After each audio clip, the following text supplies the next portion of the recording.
Halo semuanya, ketemu lagi di part 3, bagian ketiga dari seri School Readiness. Kalau yang belum nonton, part 1 dan part 2-nya itu berisi why and what, ya. Bisa ditonton dulu. Kemudian part 3 ini dan seterusnya akan kita bahas mengenai how-nya, bagaimana caranya. Nah, tapi bagaimana ini kan nggak sesimpel itu, nggak bisa diajarkan atau di-sharing dalam sesi yang singkat ya. Jadi yang akan dibahas di sini secara garis besar. Ya. Yang pertama yang saya mau bahas adalah mengenai boundary atau batasan, ya, atau aturan. Oke, ada 10. Oke. Nah, batasan boundary itu adalah batasan atau aturan yang tidak bisa dilanggar dan ada konsekuensinya, ya. Kita udah bahas sebelumnya kenapa boundary itu diperlukan, terutama di sekolah. Yang kita bahas di sini adalah boundary secara general, nggak hanya untuk di sekolah tapi juga di rumah. Okay. Kenapa sih? Oke, yang paling penting lah untuk di dalam boundary itu adalah yang pertama compliance atau kepatuhan. Ya, jadi boundary ini penting untuk bisa menciptakan satu kepatuhan atau compliance pada anak. Kenapa sih kita butuh anak untuk compliance, untuk patuh? Yaitu supaya anak lebih mudah diatur. Ya. Juga punya sikap yang baik, bagaimana nanti anak kita menghadapi anak melakukan tantrum, ya, supaya anak juga nggak terlalu dimanja, nggak jadi rusak gitu ya, bisa seenak-enaknya. Nah, terutama dikarenakan banyak orang tua yang punya anak autis dan keluarga sekitarnya, terutama kakek nenek, merasa dan nggak, adalah anak nggak paham lah, kesian lah, mereka nggak ngerti lah, ya. Jadi nggak usah nggak apa-apa, semuanya nggak apa-apa, dimaklumi saja, ya. Nah, anak jadi rusak, sulit diatur, apalagi kalau anak udah makin besar, makin dewasa, ya makin sulit diatur. Kenapa? Tenaga kita udah makin kurang, badan mereka makin besar, mau gimana cara ngaturnya lagi, ya kan? Bukan berarti kita selalu harus menggunakan paksaan, tapi semakin dewasa keinginan anak juga sudah berubah dan berbeda, ya. Itu akan makin sulit ditangani kalau belum ada kepatuhan dan boundary dari awal, dari kecil. Okay? Nah, atau misalnya anak pukul orang lain, oh nggak apa-apa karena dia nggak ngerti, dia autis. Apa iya? Nah, tapi kita juga jangan mengharapkan selalu orang lain untuk memaklumi anak kita, ya, karena mereka spesial.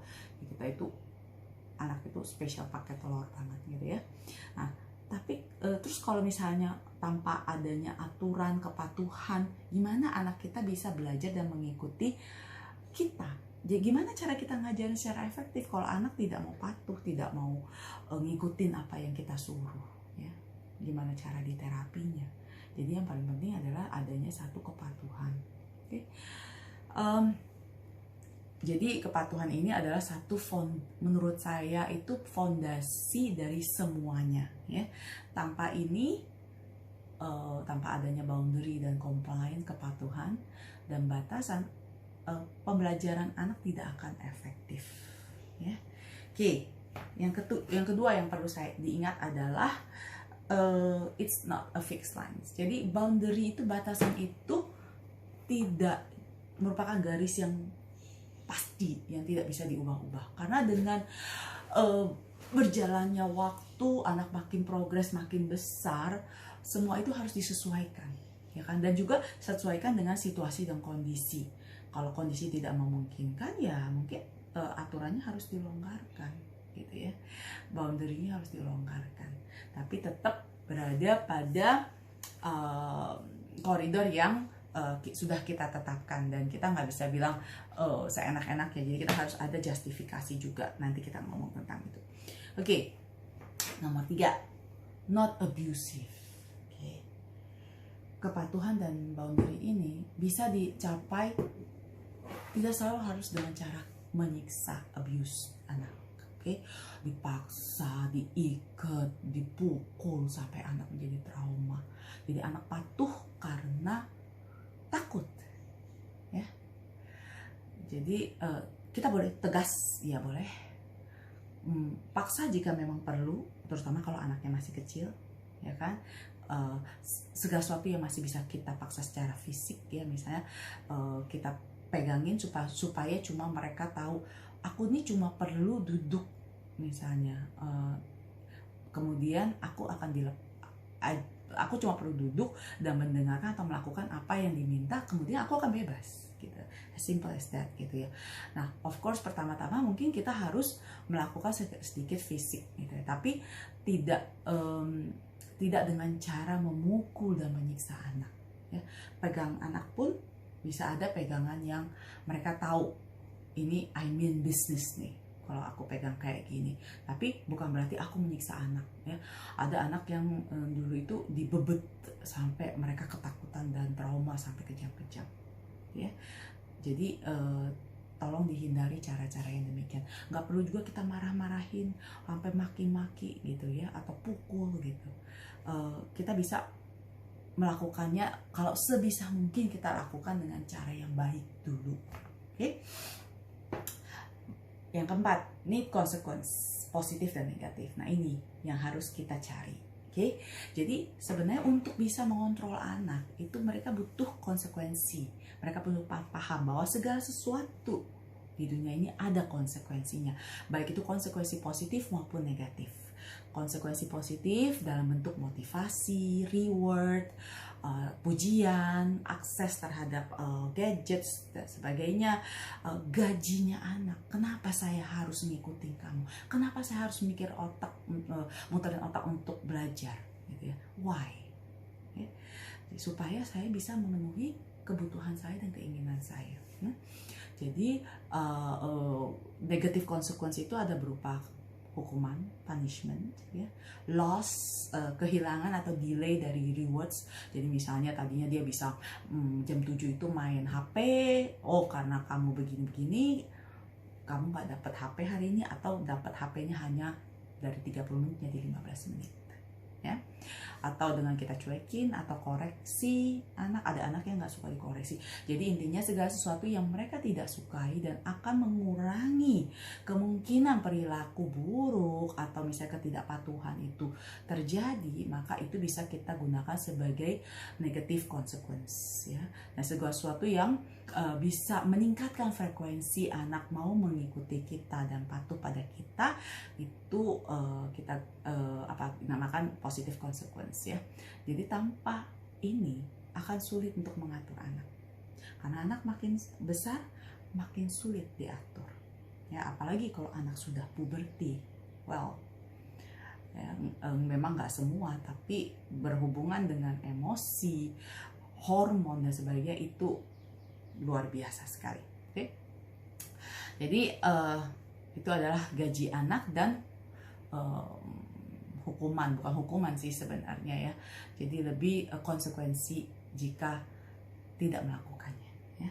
Nah, untuk mencari gimana cara motivasinya dan pairingnya itu nanti perlu satu segmen yang lain. Oke? Yang kelima, caranya gimana nih? Caranya yang singkat aja yang di sini ya. Oke, yang pertama, kita harus tahu goal atau intention itu apa. Kita mau anak untuk belajar apa? Mau anak butuh apa sih sebenarnya? Misalnya dalam kasus sekolah, anak butuh untuk duduk untuk bisa belajar. Oke. Yang kedua, kita menganalisa nih situasi nih. Tempat, waktu, kondisi kondusif nggak? Ada dewa penolong nggak? Ya, oma, opa.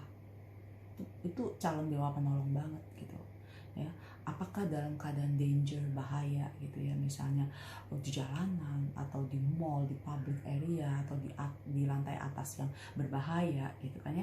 Nah, jadi kita carilah tempat yang nyaman dan aman untuk bisa kita ajarkan tentang kepatuhan ini gitu ya. Kalau di rumah oma udah pasti susah ya, di mall apalagi malu kita gitu kan. Nah, jadi kalau di rumah kalau nggak ada acara apa-apa, then it's okay ya. Yang ketiga, to pick your battles and strategy and be ready. Jadi kita harus sudah punya strategi. Jadi nggak bisa cuma main jalan aja. Kita harus pikirin dulu gimana nih strateginya. Gimana caranya kita untuk bisa menang, ya, strategi apa, ya kan? Apa terus kita juga harus mikir pick the battle. Perlu nggak sih ini kita tangani, gitu kan ya? Dalam hal ini, ya, karena anak perlu belajar untuk duduk supaya dia bisa sekolah, supaya dia bisa belajar, oke? Terus bisa nggak kita menang? Kita harus bisa menang. Gimana caranya? Strateginya gimana? Terus backup plan-nya apa? Plan B-nya, gitu ya. Nah, yang berikutnya adalah plan your action and execute to win. Jadi pokoknya apapun juga kita harus berpikir strateginya bagaimana supaya saya bisa menang. Karena kalau kita nggak menang, akan lebih sulit lagi berikutnya. Nanti kita ceritakan dalam example, oke? Terus kemudian justifikasikan jika memang perlu di-adjust boundary-nya. Jadi perlu disesuaikan batasannya gitu ya. Nah, contohnya tadi anak duduk untuk bisa belajar. Oke. Karena penting untuk bisa belajar, strateginya kursinya rendah ataupun di lantai atau di sofa yang nyaman. Oke. Kita kasih sesuatu kertas kah, mainan kah, atau sesuatu yang untuk dia bisa lakukan, bisa kerjakan, atau puzzles kah, atau misalnya sesuatu yang bisa masuk, sesuatu yang bisa dia manipulasi, atau play-doh, atau apa saja yang bisa dikerjakan oleh anak, bukan cuma duduk diam begini bengong. Oke? Nah, jangan kasih HP atau gadgets ya, itu nggak masuk hitungan. Oke? Yang kemudian kita pasang timer nih. Kali ini saya mau anak duduk misalnya 1 menit, ya. Jadi anak bisa tahu kalau kamu duduk 1 menit, ini timer bunyi, kamu dapat sesuatu. Nah, misalnya kita start dulu dengan sesuatu yang lebih tangible, ya. Jadi misalnya sesuatu langsung kita kasih, dia suka kue atau keripik, ini kasih 1 piece tiap 1 menit, gitu ya. Nah, kemudian lama-kelamaan kita bisa extendnya dalam arti adalah kita pakai pakai working system namanya. Nanti bisa kita bahas di segmen berikutnya. Jadi kita pakai star, sampai berapa star baru dia dapat 1 rewardnya. Nah, of course kalau tadinya 1 star 1 kue, pieces kue, nggak bisa dong kalau 5 star 1 pieces kue juga, nggak fair kan? Oke, mungkin 5 star kita kasih lah 5 pieces kue dalam 1 mangkok. Jadi mereka bisa enjoy time. Nah, mereka pada saat enjoying the reward time-nya mereka, kita kasih waktu juga, mungkin berapa, 2 menit gitu ya. Nah, pelan-pelan kita naikkan frekuensinya sampai 10 menit misalnya. Nah, dari 1 menit jadi 5 menit, 10 menit. Nah, kemudian setiap segmen startnya itu bisa kita naikkan pelan-pelan jadi 1,5 atau 2 menit. Oke? Jadi start gradually dari slow. Oke? Kemudian backup, misalnya anak ternyata nggak bisa gitu kan ya.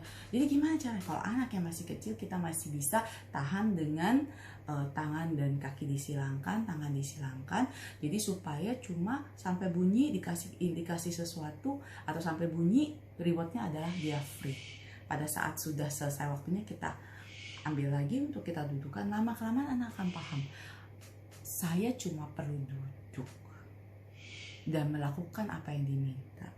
Dan saya after that saya akan bebas, cuma untuk short time, untuk short period of waktu yang sangat singkat. Oke? Kemudian yang berikutnya, kemudian ada konsisten. Nah, kita harus konsisten, tega, persisten. Tapi sekali lagi, konsisten, kita harus tega juga, jangan dikit-dikit kasihan. Kasihanilah diri kita dan anak kalau udah dewasa. Persisten, jadi iya, enggak. Jangan hari ini ya, besok enggak. Oke? Tapi nggak abusive, nggak usah pakai kasar, nggak usah pakai marah, nggak usah pakai maki-maki, nggak usah pakai abuse gitu ya, menyiksa gitu kan.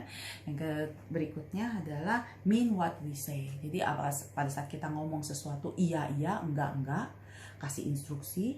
Nah, jangan ya itu memang kita benar-benar maksudin untuk itu, jangan ancam kosong. Kan nanti anak jadi nggak percaya sama kita, lah mami cuma ancaman kosong. Kalau mami udah bilang A, akan terjadi A. Oke? Nah, terus yang ke berapa itu berikutnya, all sing the same song, seia sekata. Nah, jadi orang kalau misalnya mami bilang tidak, ya mau ke papi, mau ke mbak, mau ke siapa, tidak, jawabannya tidak bisa gitu ya. Jangan nanti mami bilang iya, daddy bilang mami bilang tidak, daddy bilang iya gitu kan. Nah, kalau kayak gitu nanti sulit, anak tidak ada satu batasan yang jelas dan mereka bisa memanipulasi kita. Oke. Yang berikutnya adalah bad behavior must be addressed. Kenapa? Karena perilaku buruk seperti cuduk-cuduk pala gitu kan ya, guling-guling di rantai, main-main ingus, itu atau menyakiti orang lain. Nah, itu tuh perlu langsung ditangani dengan tepat. Kalau enggak, itu akan jadi satu habit, kebiasaan yang bisa jadi senjata ya, banyak banget. Akhirnya kita harus capek-capek untuk undo, untuk menghilangkan perilaku tersebut gitu. Jadi itu malahan akan delay waktunya kita untuk progressing ke anak, untuk ngajarin ke anak, karena kita harus deal dengan perilaku buruk ini gitu. Nah, hati-hati dengan reaksi ya, karena reaksi itu bisa memotivasi anak. Ada anak yang attention seeking behavior gitu kan. Jadi untuk mendapatkan atensi, atau misalnya untuk gue ancam nih, ayo lu nggak mau kasih, gue jeduk nih, gue jeduk ya. Lu nggak mau ngasih, gue mukul nih gitu kan ya. Nah, kalau udah seperti itu akan lebih sulit lagi untuk ditangani, dan hidup kita pun akan lebih nggak nyaman ya. Hidup kita dengan anak berkebutuhan khusus itu juga nggak mudah-mudah banget. Jadi sebaiknya kita buat dengan sesimpel mungkin dan senyaman yang kita bisa. Oke. Kemudian avoiding tug of war ya, itu maksudnya adalah rebutan, kayak orang apa tuh tali lomba tali itu loh ya, tarik tambang gitu ya. Jadi kalau misalnya kita memang mau ngambil sesuatu dari anak dan waktunya, misal waktu reward udah habis, gadgetnya udah harus selesai, jangan kita ngambil sesuatu kemudian anak juga masih pegang gitu. Jadi terebut ya, anak udah nggak ingat apa-apa lagi, pokoknya gue harus menang ya. Jadi apapun juga yang kita masukkan sudah hilang.